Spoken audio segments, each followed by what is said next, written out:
오늘 대강절 세 번째 주일에 순종하는 사람들이라는 제목으로 말씀을 드리겠습니다.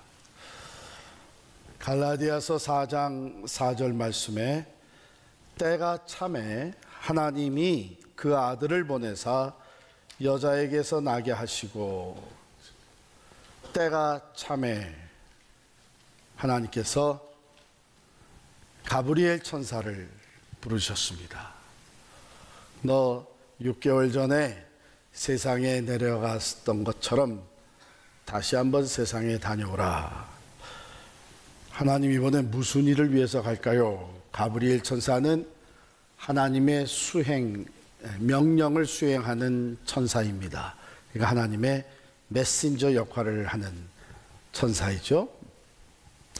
우리가 오랫동안 준비해온 온 인류의 구원의 역사를 이제 실천할 때가 왔다. 그러니 너 이제 세상에 내려가서 이 일을 좀 시작을 해라. 그렇다면 하나님, 지금 세상은 로마 제국이 장악을 하고 있는데 그 영향력을 사용하기 위해서 로마로 가면 어떨까요? 로마에 가서 가이사 황제를 만날까요? 그거 아니다. 거기로 가지 마라. 이미 내 말을 받은 이스라엘 백성들이 있으니까 그들의 땅으로 가서 유대 땅으로 가라. 그렇다면 하나님 그 유대 땅의 그 도성 예루살렘으로 가겠습니다. 그런데 예루살렘에 가서 정치적인 영향력을 이용을 할까요? 아니면 종교적인 영향력을 이용을 할까요? 즉 거기에 나와 있는 로마의 총독부를 접촉을 할까요? 아니면 종교 지도자들인 사내들인의 대제사장을 비롯한 그 리더들을 접촉을 할까요? 아니, 그거 아니고 예루살렘에도 가지 말고 갈릴리 지역의 나사렛이라는 동네로 가라. 아니, 하나님, 그 나사렛이라는 것은 지금 어떻게 소문이 나 있고 어떻게 평을 듣고 있는지 아시잖아요. 나사렛이라는 곳에서 무슨 선한 것이 나올 수 있겠느냐 하는 그런 평을 받고 있는 지역인데 거기에 가란 말입니까? 그럼 거기에 가라. 잔말 말고 거기에 가서 이미 우리가 예언해 주었던 그 말씀대로 이제 실행이 된다는 것을 알려라. 이사야 7장 14절에 기록된 대로 보라, 처녀가 잉태하여 아들을 낳을 것이요 그의 이름을 임마누엘이라 하리라. 그러지 않았느냐? 그 처녀를 찾아가라. 그 처녀가 누군데요? 마리아니라. 마리아. 그래서 가브리엘이 마리아를 찾아온 거예요. 물론 그건 성경에 있는 얘기는 아닙니다. 제가 말씀을 묵상하면서 하늘에서 이런 일이 이루어졌겠구나. 그래서 가브리엘 천사가 하나님의 보내심을 받아 갈릴리 나사렛이란 동네에 와서 마리아를 만납니다. 이 마리아는 처녀라. 그 처녀의 이름은 마리아라 그랬어요. 그래서 이제 대화가 시작이 되는 겁니다. 28절에 보면 첫 번 대화가 은혜를 받은 자여 평안할지어다. 주께서 너와 함께 하시도다 하고 가브리엘이 말을 건넵니다. 아니, 세상에 처음 보는 남자가 정말 훤하게 생긴 이 사람자가 나한테 이게 무슨 인사를 하는 건가? 의아해가지고 놀랐습니다. 아무 말도 못하고 속으로만 이런 인사가 어찌민가 하고 있는데 천사가 다시 얘기를 합니다. 넌 무서워하지 마라. Fear not. 내가 하나님의 은혜를 입었다니까. 보라, 내가 잉태하여 아들을 낳을 것이다. 그 이름을 예수라 하라. 그가 큰 자가 되고 지극히 높으신 이의 아들이라 일컬음을 받을 것이요 주 하나님께서 이미 약속하신 대로 영원한 다윗의 왕위가 바로 그에게 주어질 것이다. 그가 영원히 다스리게 되고 그 나라는 무궁할 것이다.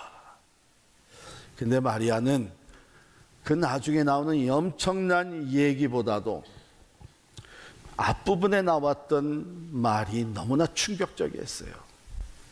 너 임신했다. 이제 아들을 낳게 될 것이다. 그러니까 마리아가 가브리엘에게 하는 말이, 그게 무슨 말입니까? 나는 남자를 알지 못하는데, 세상에 이런 내숭이 어디 있어요? 이미 요셉이라는 남자와 약혼을 한 사이인데 남자를 모른다니, 어쩌면 여러분들은 이게 새빨간 거짓말이라고 생각할 수 있는데, 이게 표현의 차이입니다. 여기에 이게 히브리식 표현이에요. 남자를 알지 못한다 하는 것이 무슨 뜻이냐면, 이 안다라고 하는 표현이 가장 친밀한 경험을 통해서 안다고 하는 뜻이에요. 그러니까 이 컨텍스트에서는 무엇을 의미하나 하면, 다른 남자와 육체적인 관계를 가지지 않았다, 그런 얘기입니다. 그래서 나는 남자를 알지 못하는데, 세상에 그런 육체적인 관계도 없이 어떻게 임신을 할 수 있습니까? 그렇게 따지고 드는 것이죠. 그랬더니 가브리엘이 한 말이, 이거는 그런 방식으로 된 것이 아니라 특별한 방법으로 된 것인데, 성령이 네게 임하셔서 성령으로 잉태하게 된 것이다. 바로 그 하나님의 능력이 너를 덮어서 성령으로 잉태해서 아들을 낳게 될 것인데, 그 아들은 거룩한 이, 또 하나님의 아들이라 일컬어질 것이다. 그러면서 가브리엘이 도저히 믿을 수 없는 일이니까 최근에 일어났던 한 가지 신뢰를 들어주는 거예요. 불가능했던 것이 가능케 된 신뢰를 얘기해 주는데, 네 친족 엘리사벳이 있지 않냐? 엘리사벳과 그의 남편 제사장 사가랴가 나이가 너무 늙어서 자식을 낳을 수 없다고 했는데 이미 임신한 지 6개월이 되지 않았느냐.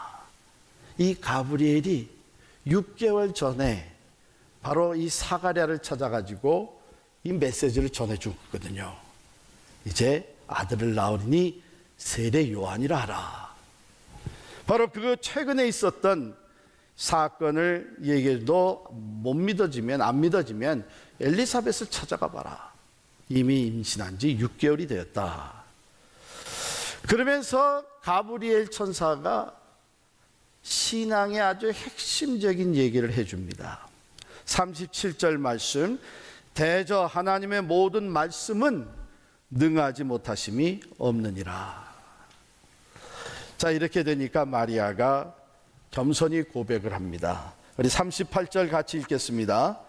마리아가 이르되 주의 여종이오니 말씀대로 내게 이루어지이다. 말씀대로 내게 이루어지이다. 순종하겠다는 것이죠.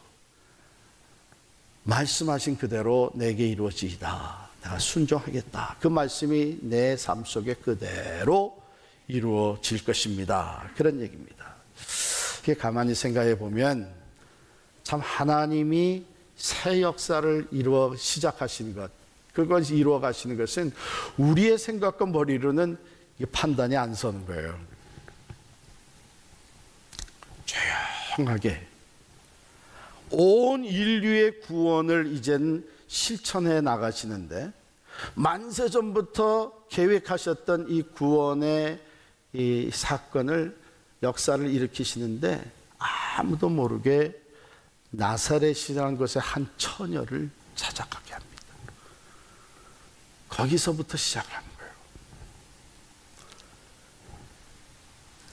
생각해 보세요. 오래전에 하나님이 세상을 물로 심판하시겠다고, 죄악이 관영해서 사람들이 생각하는 것보다 마다 악하고 죄악이 관영하니까 하나님이 마음속에 내가 이 모든 피조물들을 심판해야 되겠다 해가지고 홍수로, 물로 심판을 하신 거예요. 그때도 천둥 우레를 통해서 하나님의 목소리가 온 천하에 퍼져나가면서 물로 심판이 있으리라 하지 않고 한 사람, 노아라고 하는 사람을 찾아갑니다. 그리고 노아에게 하나님의 계획을 얘기해요. 그 노아로 하여금 만물이 심판을 받지만 구원의 역사가 필요하기 때문에 너 방주를 지어라, 이렇게 얘기를 해요. 그래서 노아가 하나님의 말씀대로 순종하면서 만물이 심판을 받으면서 노아의 방주로 구원의 역사가 그 다음에 이어집니다. 아브라함을 통해서 하나님은 하나님의 백성을 형성을 하십니다. 이스라엘이라고 하는 선택받은 민족을 만들어 가신 거예요. 근데 그뿐만 아니라 아브라함이 모든 믿는 자의 조상이 되게 하시면서 아브라함에게 하늘과 자손이 하늘의 별과 같이 바다의 모래와 같이 수많은 자손들이 너에게 생겨나리라. 근데 아브라함은 무자했어요. 나이가 들어갔는데 아브라함과 사라 사이에는 자식이 없는 거예요. 그 아브라함에게 하나님의 이 놀라운 계획을 얘기하시면서 내 본토 친척 아비 집을 먼저 떠나라 그래요. 그 메시지 안에 아브라함이 모든 민족에게 복이 되게 하시는 하나님의 거대한 계획이 담겨져 있는 거예요. 그 한 사람 아브라함을 저기 갈대아 우르라고 하는 메소포타미아 지역에서 끄집어내셔가지고 이 팔레스타인 쪽으로 옮겨 놓습니다. 그러면서 이스라엘 민족 믿음의 자녀들 백성들을 구성하는 이 놀라운 역사가 시작이 됩니다. 모세, 우리가 잘 아는 출애굽의 사건, 십계명을 주시는 역사, 약속의 땅을 차지하게 되는 이 출애굽의 놀라운 사건을 일으키실 때도 하나님께서 미디안 광야에서 40년 동안 생활을 하다가 이제는 나는 아무 가치 없는 인생이다. I am nobody, nobody라고 하는 그런 상황에 빠져 있는 모세를 타는 떨기나무 속에서 부르십니다. 거기서 만나셔서 너 이제 애굽으로 들어가라. 바로에게 가라. 내 백성을 출애굽시켜라. 하나님이 시작하는 새 역사는 거의 대부분이 전혀 생각지도 못했던 한 사람을 찾으시고 그 사람을 통해서 조용히 주변에서 아무도 눈치를 못 챘어요. 그런데 그 하나님의 거대한 계획이 펼쳐지기 시작을 합니다. 나사렛의 한 처녀 마리아를 찾아오셔서 온 인류의 구원의 역사를 실제적으로 시작을 하시는 거예요. 그러면 이 사람들은 다 어떻게 해서 그 엄청난 새 역사에 도구로 쓰임받을 수 있었는가 하면 그들은 한결같이 믿음으로 순종했습니다. 창세기 6장 22절에 보면 노아가 방주를 지라고 하는 그 하나님의 말씀, 아니 무슨 물의 심판이 전 세계를 뒤엎는 홍수가 일어날 수 있겠느냐. 아니, 방주를 짓는데 바닷가에 짓지 않고 어떻게 산 위에다가 짓게 하느냐. 그것도 이게 하루 이틀에 지을 수 있는 것이 아니고 7, 80년이 걸려야 되는 이 방주를 지금부터 짓는다. 노아가 그 메시지를 받고 그와 같이 하여 하나님이 자기에게 명한 대로 다 준행하였더라. 이렇게 되어 있습니다. 창세기 12장 4절에 보면 아브라함이 하나님의 부르심을 받았을 때 이에 아브라함이 여호와의 말씀을 따라갔고 그랬어요. 떠나라고만 하셨지 어디로 가라는 얘기는 없으셨단 말이에요. 주신 말씀은 내가 너에게 지시할 땅으로 가라 그랬어요. 지시한 땅이 아니라 내가 떠나서 따라오게 되면 지시해 줄 것인데 그거 믿고 따라와라. 아브라함이 말씀을 따라갔다 그랬어요. 출애굽기 4장 28절에 보면 모세가 출애굽의 사건을 맡겨주신 하나님 앞에 이 핑계 저 핑계도 다 됐지만 하나님이 함께 하시겠다고 하였고, 이 능력, 하나님의 능력 기적의 샘플도 보여주시고 말을 나는 못한다고 하니까 대변자 아론까지 붙여주셔서 도무지 더 이상 익스큐스 할 수 없게 만드신 후에 모세가 순종을 합니다. 모세가 여호와께서 자기에게 분부하여 보내신 모든 말씀과 여호와께서 자기에게 명령하신 모든 이적을 아론에게 말하니라. 그래서 같이 바로에게로 가는 거예요. 참 신기하죠? 그 놀라운 역사를 이루어 가시는데 이게 한 사람을 택해서 조용히 시작을 하십니다.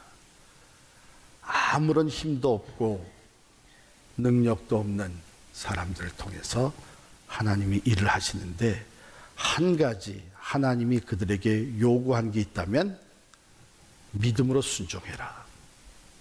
저들이 믿음으로 순종할 때에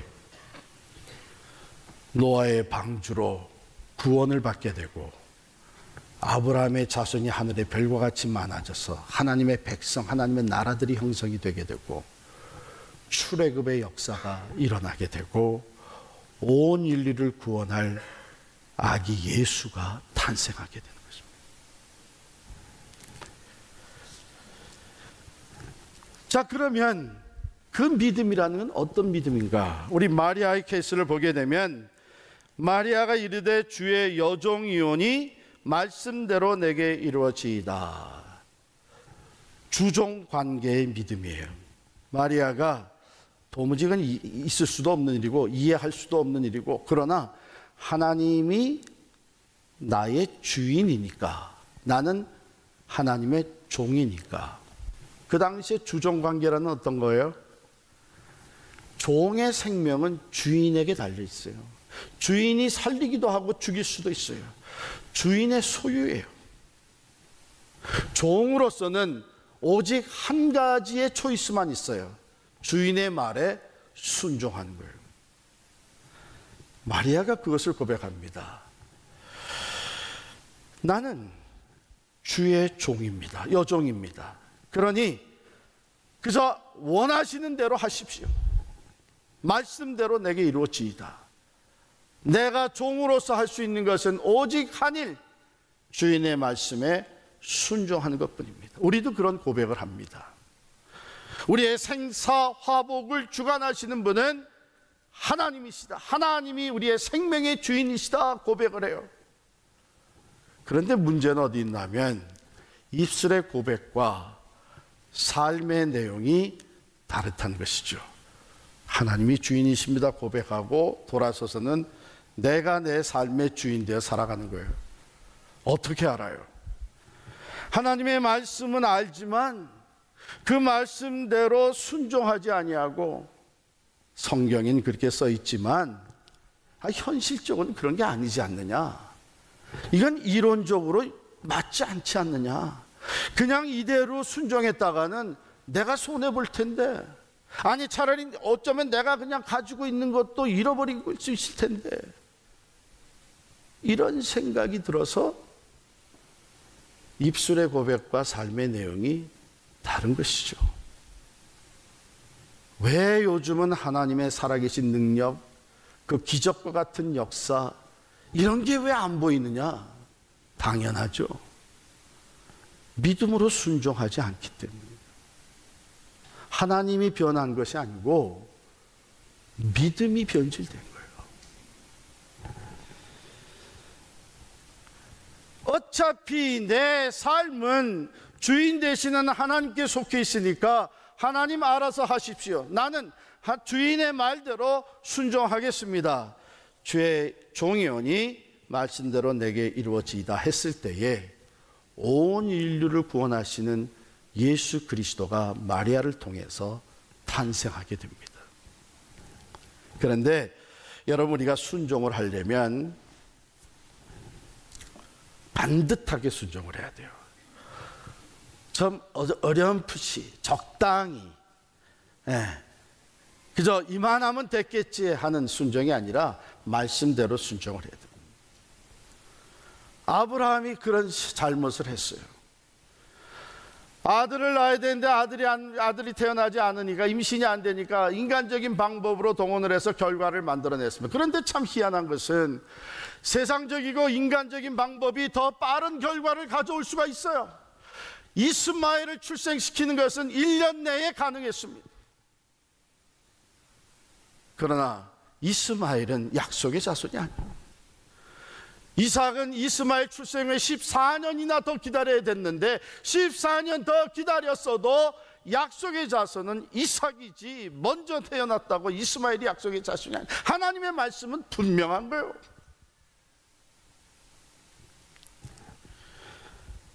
야곱이 형 에서를 피해서 도망갑니다. 형이 자기가 형 축복을 뺏었고 그러니까 형이 죽이려고 그러는 거예요.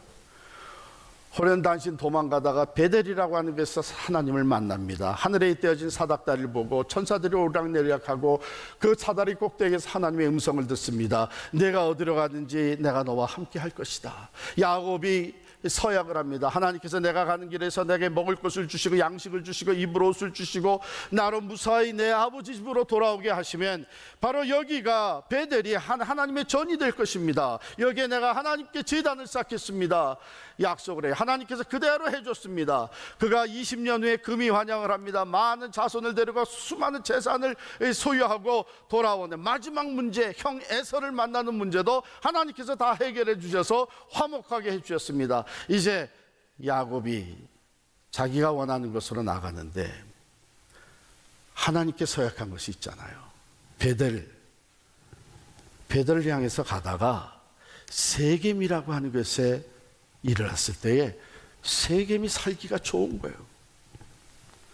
그래가지고 거기에다가 장막을 팹니다. 거기 거주하기 시작을 하는 거예요. 그런데 하나님이 그걸 가만두십니까? 그 딸 디나가 밖에 나갔다가 세겜 추장의 아들에게 겁탈을 당하게 됩니다. 이 추장의 아들이 디나를 너무 사랑해가지고 억지로라도 자기 부인으로 만들려고 그런 짓을 벌린 거예요. 디나의 오라비들이 그 얘기를 듣고 분노하게 됩니다. 그래서 가서 얘기를 하는데, 협상을 하는데 거짓말로 약속을 해요.